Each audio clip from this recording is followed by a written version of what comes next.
আচ্ছা আচ্ছা। এই নে তাড়াতাড়ি খাবার নিয়ে এসেছি, খাবারটা খেয়ে নে। আরে এসব কাজটাজ বন্ধ করতো, খাবারটা খেয়ে নে। আরে গোপাল, কাজ বন্ধ করলে খাবো কি রে? আরে বাবা, পেটে দুটো না দিলে কাজটা করবি কি করে? আরে এই আপনাদের পেটে কি খিদা লাগে না? এসব কাজটাজ বন্ধ করুন তো। গোপাল, খুব ইম্পর্টেন্ট মিটিং চলছে, একটু বাদে খাচ্ছি।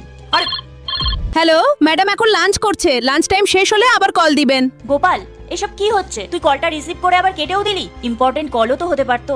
ম্যাডাম, এই চাকরটা কিছু না বলেই আপনার অফিসে ঢুকে পড়লো, আর তারপর আমাদের একটা ইম্পর্টেন্ট মিটিং চলছিল, ওর ফাইলটাও টেনে নিয়ে নিল।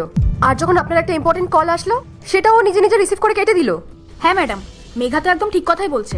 আপনি এত বড় একটা কোম্পানির ওনার, তার মধ্যে আপনার কোম্পানিতে কত এমপ্লয়ি কাজ করে, আর এই সামান্য একজন চাকর এসে আপনার মিটিং এ ডিস্টার্ব করছে, আর এমন ভাব দেখাচ্ছে যেন ও আপনার ভাই। আর এই যে চাকর, তুমি কি দেখতে পাচ্ছ না আমরা এখানে মিটিং করছি? যাও এখান থেকে।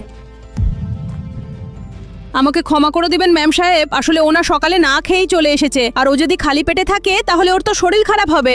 তুই এসব কি করে বুঝবি? চাকর একটা, তোর কোনো আইডিয়া আছে এখানে কত ইম্পর্টেন্ট মিটিং হয়?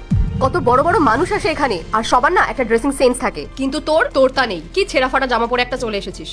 বোকার মতো এখানে দাঁড়িয়ে কি দেখছিস? তোকে এত কিছু বলা হলো, তাও তো লজ্জা নেই? বল, বেরিয়ে যান এখান থেকে।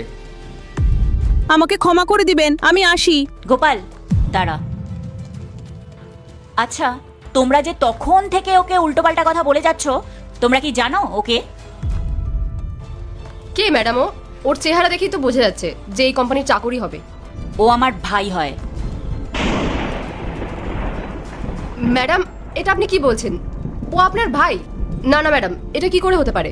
ম্যাডাম, আপনি এত বড় একটা মাল্টিন্যাশনাল কোম্পানির ওনার, আর আপনার ভাই এরকম ছেঁড়া জামা কাপড় পরে আছে? আর সত্যি বলতে আপনার সাথে ওর কোনো মিলও নেই। তো বন্ধুরা, তারপরে কি হয়েছিল তা দেখার জন্য চ্যানেলটি সাবস্ক্রাইব করে কমেন্টে নেক্সট লিখে দাও।